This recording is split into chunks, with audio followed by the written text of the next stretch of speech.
चलिए स्टूडेंट, हम लोग क्वेश्चन नंबर 2 को सॉल्व करते हैं। यहाँ पर आप लोग पढ़िए क्वेश्चन नंबर 2 में क्या कहा जा रहा है। स्टूडेंट आप लोग क्वेश्चन को पढ़िए। निम्नलिखित संख्याओं में से प्रत्येक के वर्गमूल के अंकों की संख्या ज्ञात कीजिए बिना गणना के। तो स्टूडेंट हमें बिना गणना के यहाँ पर ये जो संख्याएं हमें दी गई हैं ये वर्ग संख्याएं हैं। और इस वर्ग ये जो वर्ग संख्याएं दी गई हैं इन वर्ग संख्याओं का जो वर्गमूल है उसके वर्गमूल में अंकों की संख्या क्या है हमें वो बताना है। तो स्टूडेंट आप लोग चीज़ों को समझ लीजिए। समझिए हमारे पास कोई वर्ग संख्या है, ठीक है। कैसी संख्या? वर्ग संख्या है। और ये जो वर्ग संख्या है इस वर्ग संख्या में बच्चों आप लोग बातों को ध्यान से सुनिए। कोई वर्ग संख्या है और उस वर्ग संख्या में अंकों की संख्या n है। क्या है? अंकों की संख्या n है। तब ये जो वर्ग संख्या है इसका हम लोग वर्गमूल समझिए निकालते हैं, ठीक है। वर्ग संख्या का हमने वर्गमूल निकाला। अब ये जो वर्ग संख्या का वर्गमूल है भाई, ये जो वर्ग संख्या का वर्गमूल आया है इसमें अंकों की संख्या क्या है हमें वो बताना है, ठीक है। अब यहाँ पे ये जो वर्ग संख्या है वर्ग संख्या में an क्या है? अंकों की संख्या है। इसको भी आप लोग लिख लीजिए। n क्या है? अंकों की संख्या है। जैसे उदाहरण के लिए आप लोग इसको लीजिए। ए हमारी क्या है? एक वर्ग संख्या है। इसमें अंकों की संख्या क्या है? देखिए 1 और 2 अंक है तो अंकों की संख्या क्या हो गई? 2 हो गई, यानी कि n का मान क्या हो जाएगा? 2 हो जाएगा। अब यहाँ पर देखिए अंकों की संख्या क्या हो जाएगी? 1 2 3। ए हमारी क्या हो गई? अंकों की संख्या हो गई। n का मान यहाँ पर क्या हो गया? 3 हो गया। चलिए इसको देख लीजिए। 1 2 3 4 ए हमारी वर्ग संख्या है और इसमें अंकों की संख्या की बात करें यानी कि n की बात करें तो n का मान यहाँ पर क्या है? 4 है। इसी तरीके से यहाँ पर 5 है और यहाँ पर आप लोग देख सकते हैं 6 है। तो आपने क्या देखा? हमें अंकों की संख्या सम भी मिलेगी और इसके जैसी विषम भी मिलेगी और इसके जैसी विषम भी मिलेगी। तो n की अगर हम बात करें तो n में हमारे पास दो बात होगी। जो अंकों की संख्या होगी या तो सम होगी या तो विषम होगी, ठीक है। अंकों की संख्या क्या होगी? या तो सम होगी या तो विषम होगी। अब अगर अंकों की संख्या सम है, ठीक है, अगर जो हमारा n है n का मान क्या है? सम है। सम का मतलब 2 अंक हैं, 4 अंक हैं, 6 अंक हैं, इस तरीके से। और क्या हो सकता है? या तो जो हमारा n है वो विषम है। ये दो बातें होंगी। अब देखिए अगर अंकों की जो संख्या n है वो सम है तो इस केस में जो भी वर्गमूल आएगा उसमें अगर अंकों की संख्या की बात करें तो वो हमारा n/2 होगा। उदाहरण के लिए आप लोग समझ लीजिए। उदाहरण के लिए समझिए। अब हमने क्या ले लिया? 81 ले लिया, ठीक है। 81 क्या है? एक वर्ग संख्या है। तो यहाँ से अगर हम लोग n के मान की बात करें, देखिए क्या है? 1 2 अंक है तो n बराबर 2 हो गया। अब यहाँ से अगर हम लोग 81 का वर्गमूल निकालेंगे तो जो भी 81 का वर्गमूल निकालेंगे तो जो वर्गमूल आएगा उसमें हमें अंकों की संख्या बतानी है। तो इसी कॉन्सेप्ट का यूज करेंगे। तो लिख दीजिए जो 81 का वर्गमूल होगा उसमें अंकों की संख्या क्या हो जाएगी? 81 के वर्गमूल में अंकों की संख्या क्या हो जाएगी? n/2। हम अंकों की संख्या लिख रहे हैं स्टूडेंट, यहाँ पर इसका वर्गमूल नहीं निकाल रहे हैं, अंकों की संख्या लिख रहे हैं, आपको समझाने के लिए है। तो क्या हो जाएगी? n/2। n का मान देखिए क्या आया है? 2 आया है। 2 को 2 से डिवाइड कर देंगे हमारे पास 1 आ जाएगा। यानी कि 81 का जब हम वर्गमूल निकालेंगे तो वो जो वर्गमूल आएगा उसमें कितने अंक होंगे? 1 अंक होगा। निकाल करके देख सकते हो। 81 का वर्गमूल निकालेंगे तो हमारे पास 9 आएगा। अंकों की संख्या क्या है? 1 है, ठीक। तो चलिए एक एग्जांपल और ले लेते हैं। अब समझिए हमने ले लिया क्या? हमने ले लिया 27, नहीं, हम ले रहे हैं 36, ठीक है। अब यहाँ पे 36 हमारी क्या होगी? एक वर्ग संख्या हो गई। और इस वर्ग संख्या में अगर हम n की बात करें, n का मतलब क्या है? इसमें कितने डिजिट है? अंकों की संख्या क्या है? 2 है। अब इस 36 का वर्गमूल निकालेंगे तो उसमें अंकों की संख्या किसके बराबर हो जाएगी? n/2 के। तो n/2 यानी कि n का मान 2 है, 2/2 कर दें 1। अब 36 का वर्गमूल निकालेंगे तो जो वर्गमूल आएगा उसमें कितने अंक होंगे? 1 अंक होंगे। 36 का वर्गमूल निकालोगे 6 आ जाएगा। और यहाँ से आप देख सकते हैं अंकों की संख्या क्या है? 1 है, ठीक। अब हमारे पास दूसरी बात क्या हो सकती है? जब अंकों की संख्या विषम है तो इस केस में जो भी वर्गमूल निकलेगा हमारा, देखिए जो भी वर्गमूल होगा उसमें अंकों की संख्या क्या होती है, n+1/2। क्या होती है, n+1/2। ए हमारे वर्गमूल में अंकों की संख्या होती है। अब n का मान अगर हमारा विषम होगा, ओ ए जो है उसी केस के लिए है। चलिए हम लोग इसके लिए एग्जाम्पल देख लेते हैं। स्टूडेंट बहुत बड़ा कॉन्सेप्ट नहीं है, बातें हो रही हैं, आप लोग समझ लीजिए बस। इसका एग्जाम्पल देख लीजिए क्या होगा यहाँ पे।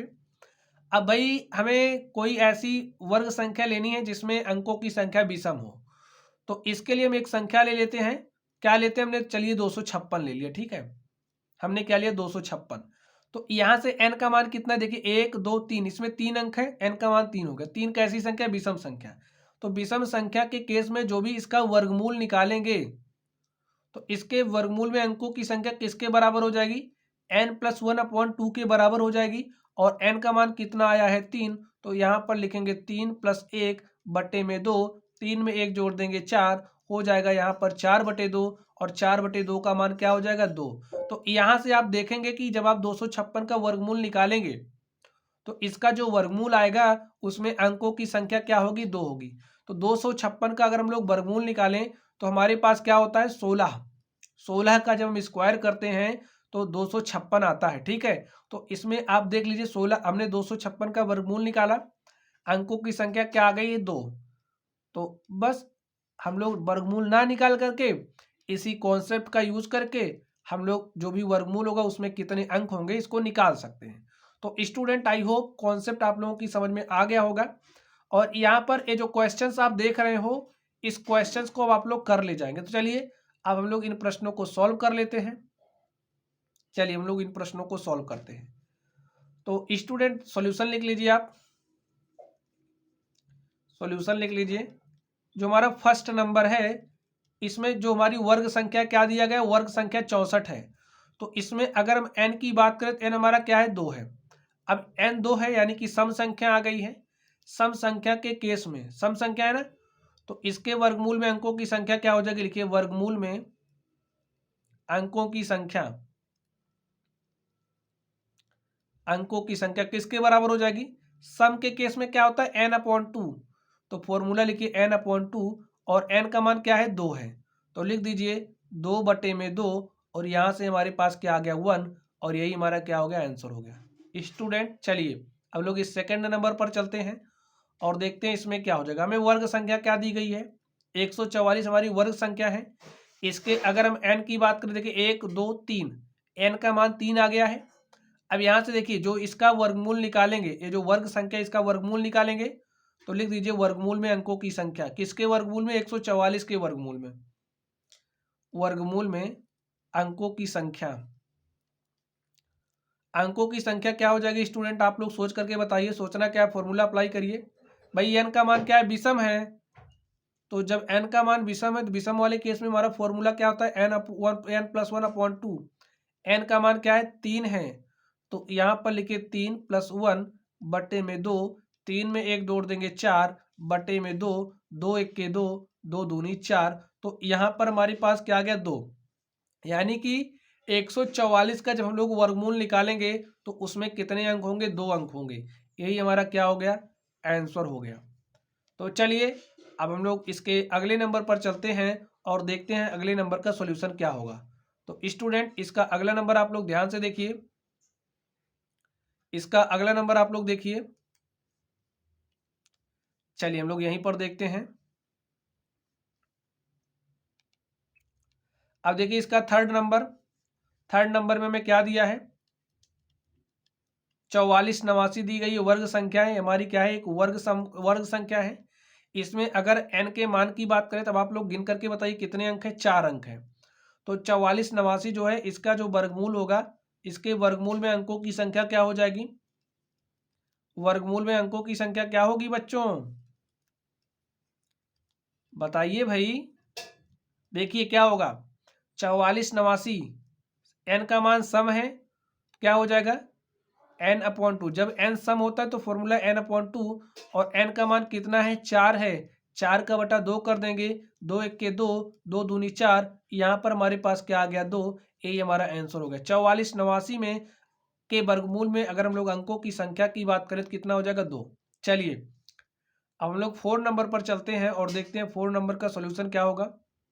यहाँ पर लिखिए 4 नंबर में क्या दिया गया, 27,225। 27,225। यहाँ पर n का मान कितना है, 1 2 3 4 5, n बराबर 5 है, देख लीजिए 3 2 5। इसके वर्गमूल में अंकों की संख्या क्या हो जाएगी, वर्गमूल में अंकों की संख्या, वर्गमूल में अंकों की संख्या क्या हो जाएगी। n का मान स्टूडेंट यहाँ पर क्या दिया है आप लोग बताइए, n हमारा विषम है, तो विषम के केस में फॉर्मूला क्या होता है, n+1/2। n का मान 5 है तो 5 + 1 बटे में 2, 5 में 1 जोड़ देंगे 6 बटे में 2, 2 1 के 2, 2 3 6, और हमारे पास कितना आ गया 3। यानी कि जब हम लोग इसका वर्गमूल निकालेंगे तो अंकों की संख्या कितनी होगी, 3 हो जाएगी। और यही हमारा क्या हो गया, सॉल्यूशन हो गया, इसका आंसर हो गया। n बराबर हमारे पास क्या आ गया 3। चलिए हम लोग इसके 5 नंबर पर चलते हैं और देखते हैं उसका सॉल्यूशन क्या होगा। हमें क्या दिया गया है, 39,0,625 ये दिया गया है। इसमें n का मान कितना है, 1 2 3 4 5 6, तो n बराबर 6 है। इसका हम लोग वर्गमूल निकालेंगे तो इसके वर्गमूल में अंकों की संख्या क्या हो जाएगी, वर्गमूल में अंकों की संख्या, तो वर्गमूल में अंकों की संख्या क्या हो जाएगी, लिखिए n/2 होगा। देखिए n का मान क्या है, सम है, तो सम वाले केस में हमारा फॉर्मूला क्या होता है, n/2। तो यहाँ से n का मान 6 रख दीजिए, अपॉन में 2, 2 1 के 2, 2 3 6, तो हमारे पास क्या आ गया 3, और यही हमारा आंसर हो गया। जब हम लोग 39,0,625 का वर्गमूल निकालेंगे तो उसके वर्गमूल में अंकों की संख्या क्या होगी, 3 होगी। तो स्टूडेंट आप लोग देख सकते हैं इस तरीके से ये जो हमारा क्वेश्चन नंबर 2 था, क्वेश्चन नंबर 2 के सारे सवालों को हमने सॉल्व किया, हमने कॉन्सेप्ट आपको सिखाया। तो चलिए स्टूडेंट आप लोग पढ़ते रहिए। अगर आप लोगों को कोई भी डाउट हो तो आप लोग कमेंट बॉक्स में कमेंट करना। वीडियो पसंद आए तो वीडियो को लाइक कीजिएगा, चैनल पर नए हो तो चैनल को सब्सक्राइब कीजिएगा। तो चलिए स्टूडेंट आप लोग पढ़ते रहिए। Thank you.